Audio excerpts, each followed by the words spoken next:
Selamat datang kembali teman-teman di channel Otomotif TV. Dan di depan kalian sekarang udah ada Royal Enfield Continental GT 650.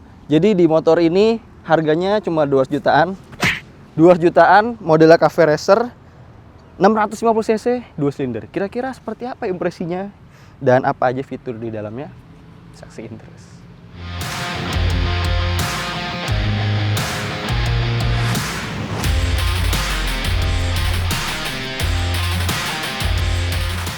Yang pertama tentu aja kita lihat dulu desainnya secara keseluruhan ya teman-teman. Kalau kita ngeliat motornya tuh kayak langsung udah kayak motor custom gitu loh. Jadi kayak beli motornya tuh kayak nggak perlu di custom lagi gitu loh. Udah jadi gitu kan.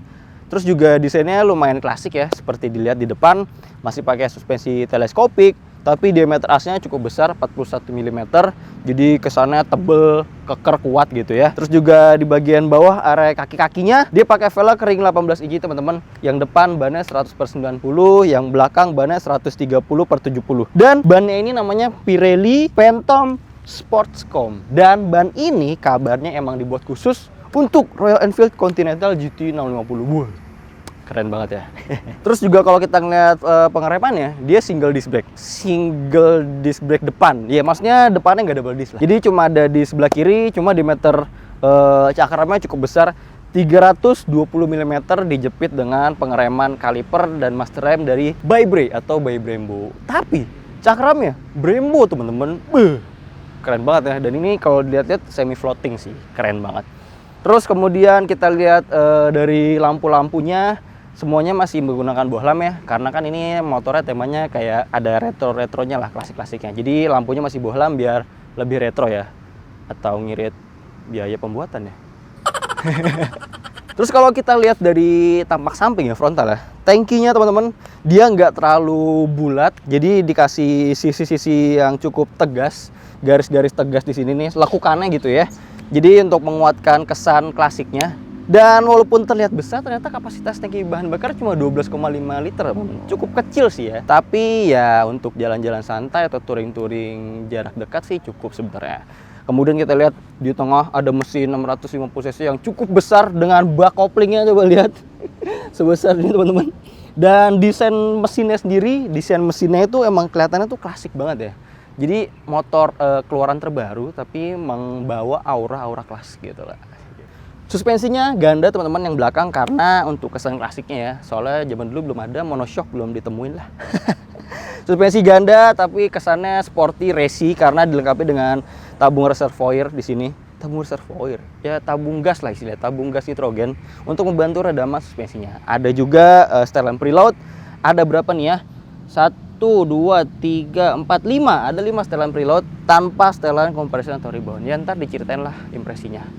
Terus di belakangnya lagi ada dibekali dengan cakram teman-teman. Cakramnya sedikit lebih kecil diameternya dan tetap dengan kaliper By-Bre pastinya, khas akan motor-motor dari India. Terus kalau kita lihat belakangnya lagi teman-teman. Nih knalpot standarnya ya. Dia tuh knalpot standarnya sendiri-sendiri. Maksudnya silinder kanan sendiri, silinder kiri sendiri.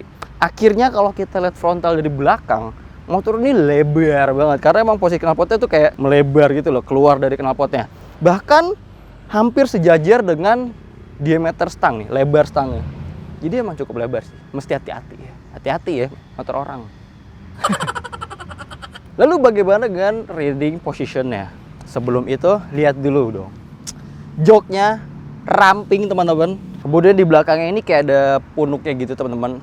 Dan ini sebenarnya tuh Royal Enfield menyediakan ininya, covernya. Jadi teman-teman buat yang jarang boncengan, single ya, jarang boncengan, bisa menggunakan cover seat itu. Jadi kayak buntut tawon gitulah, dan dia bisa dilepas pasang. Kalau mau boncengan tinggal dilepas karena udah disediakan juga footstep membonceng gitu. Lalu kita naikkan ya.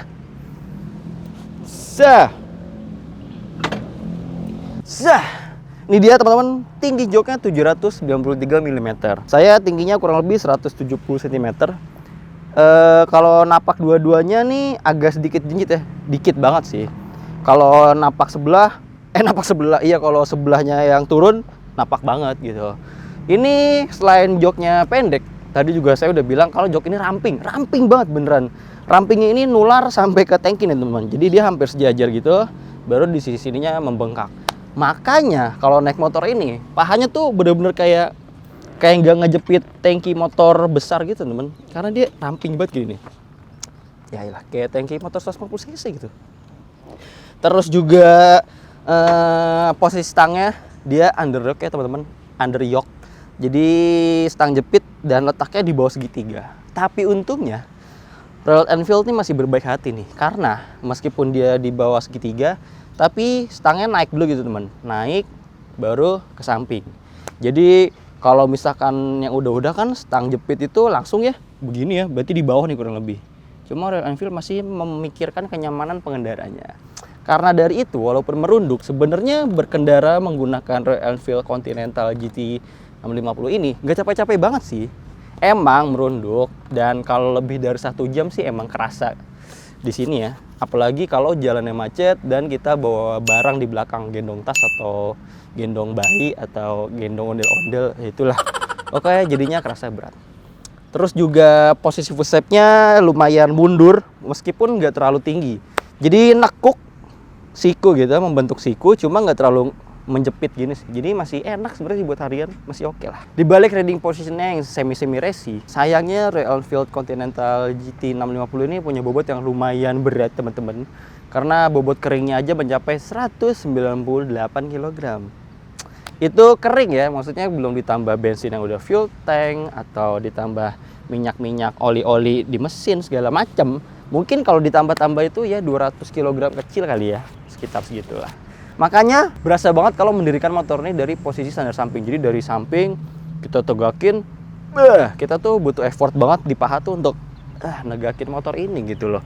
Tapi kalau udah jalan, ada efek positifnya. Motor tuh jadi kerasa lebih jejak, lebih napak dan lebih stabil ya. Mungkin karena komposisi atau perbandingan bobotnya lebih merata, terus juga tekanan motor ke bawah tuh lebih oke lah. Jadi kerasa lebih menapak di aspal gitu sih. Enak-enak. Lalu bagaimana dengan impresi dari suspensinya? Suspensi teleskopik. Kalau yang saya rasa ini suspensinya jarak mainnya jadi nggak terlalu banyak teman-teman, karena pernya tuh udah ambles duluan. Misalnya dari posisi standar samping, tuh, dia kan tinggi ya, panjang ya. Pas kita tegakin, tuh dia udah langsung ambles gitu teman-teman. Nah, jadinya main suspensi depan ini nggak terlalu banyak sih. Makanya kalau lewat jalan jelek rasanya agak keras sih teman-teman. Kalau menurut saya ya, karena dia mainnya udah mau sampai ke dasar. Cuma untuk ngelewatin jalan polisi tidur atau speed trap yang kita ngelibasnya nggak terlalu kencang sih, lembut sih, redamannya enak gitu. Begitu juga dengan suspensi belakang. Udah lengkapi dengan gas atau nitrogen di tabungnya, ada setelan preloadnya. Ini setelan preloadnya saya di posisi 1, 2, 3, 4. Di posisi 4. Di posisi 4 ini untuk bobot saya yang 60 kg sih nyaman banget sih asli. Ini tuh termasuk nyaman karena per dari Continental GT 650 ini sudah progresif teman-teman. Progresif itu artinya dia banyak nama STNK-nya ya. Itu pajak deh. Progresif di sini bukan soal itu teman-teman. Jadi progresif sini adalah karakter dari pernya. Jadi dia rapat di bagian bawah, sedangkan tengah ke atasnya renggang. Jadi saat bermain, yang main duluan itu yang rapatnya, karena yang rapatnya itu lebih lembut di redaman-redaman awal. Kemudian kalau udah makin ambles, habis itu baru spring yang kerasnya, yang atasnya, yang renggangnya, baru dia main. Makanya naik motor ini nyamannya dapet dan stabilnya pun masih mumpuni banget gitu. Kalau kita ajak cornering atau belok-belok, naik motor ini masih stabil juga, belum terlalu limbung. Oke banget sih kalau menurut saya. Lalu fitur tambahan lainnya ada juga ABS dual channel teman-teman di depan dan belakang, tentunya untuk aman ya, mengantisipasi roda mengunci saat pengereman mendadak. Dan ada lagi fitur ini, side stand switch. Jadi kalau kita menyalakan motor, masih kebuka, masuk gigi, nah otomatis mesinnya mati. Ini untuk meminimalisir abang-abang yang teriak, standar bang, iya muka lu standar gitu. Royal Enfield Continental GT 650 punya perbandingan kompresi yang cuma 9,5 banding 1. Kami pun menggunakan Pertamax bensin dengan oktan 92 agar performa dari motor ini tetap optimal selama pengetesan. Pertamax adalah bahan bakar minyak produksi Pertamina yang memiliki angka oktan minimal 92. Pertamax kami pilih karena bensin dengan oktan 92 ini membuat pembakaran menjadi lebih optimal sehingga tarikan motor selalu responsif. Jadinya sangat direkomendasikan buat kendaraan sehari-hari saat ini. Pertamax juga memiliki kelebihan lainnya berkat formula Pertatek atau Pertamina Teknologi. Formula zat aditif ini memiliki kemampuan untuk membersihkan endapan kotoran pada mesin sehingga mesin jadi lebih awet, bebas dari karat, serta pemakaian bahan bakar yang lebih efisien. Pertamax lebih ramah pada komponen di dalam mesin seperti injektor, klep sampai piston. Jadi injektor yang nggak mudah mampet, juga klep dan piston lebih bersih dari endapan kotoran. Mesin pun menjadi lebih awet karena perawatan dalam jangka panjangnya menjadi lebih efisien akibat kondisi dalam mesin yang selalu bersih. Lalu bagaimana dengan mesinnya? Royal Enfield Continental GT 650 dibekali dengan mesin 648 cc, 2 silinder segaris SOHC dengan total 8 klep. Terus juga dia udah injeksi, perbandingan kompresinya 9,5:1 dan ada pendingin oil cooler di sini. Pendingin oil cooler, dia nggak ada radiator ya teman-teman. Terus mesin ini punya piston 78 mm dikombinasi dengan stroke yang cukup panjang ya, 67,8 mm. Dan bisa menghasilkan tenaga sampai 47 dk, sedangkan torsinya 52 Nm.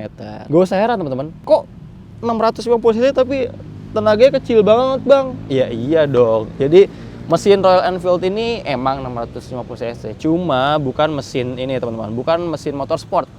Artinya mesin ini emang nggak bisa berkitir terlalu tinggi karena dia langkahnya juga panjang banget. Dan sebagai gantinya motor ini merupakan motor torsi. Seperti tadi udah saya bilang, torsinya ini bahkan lebih besar dibandingkan dengan tenaga puncaknya ya. Si Royal Enfield sendiri bahkan mengklaim di 2500 rpm kita udah bisa merasakan 80% dari total torsi yang disuguhkan dari mesin ini. Jadi emang naik motor pakai Royal Enfield Continental GT ini jarang banget kita sampai limiter ya. Karena untuk cruising sehari-hari itu main di putaran 3000 sampai 5000 rpm tuh udah cukup banget, lebih dari cukup lah. Apalagi di jalanan Jakarta, ibu kota dan sekitarnya itu kan nggak terlalu lenggang ya. Makanya kita main di sekitar segitu sih udah cukup banget sih. Apalagi karakter dari transmisinya ini cukup berat, cukup panjang, makanya bisa berjalan cukup kencang dengan RPM yang rendah lah istilahnya. Jadi bahan bakar harusnya efisiensi ya. Kemudian juga motor ini firing ordernya 270 derajat, kanan kirinya hampir barengan, dan itu menghasilkan suara knalpot yang bisa dibilang hampir stereo gitu lah, kanan kirinya merdu banget. Ntar kita akan dengerin suara knalpotnya habis nih. Kemudian di Royal Enfield ini udah bukan golongan getar-getar klub lagi. Mesinnya ini tuh istilahnya udah ada balancernya, udah disempurnakan, udah lebih modern. Jadinya suara mesinnya halus, getarannya pun minim banget, vibrasinya pun minim banget. Bahkan suara knalpotnya ini sopan banget teman-teman, senyap banget lah kalau dalam kondisi standar ini ya. Kalau gitu dengerin dulu deh langsung ya suara knalpotnya. Kita dengerin ya teman-teman, suara yang merdu, yang senyap ini dari Continental GT 650. Kita hidupkan dan netral. Udah.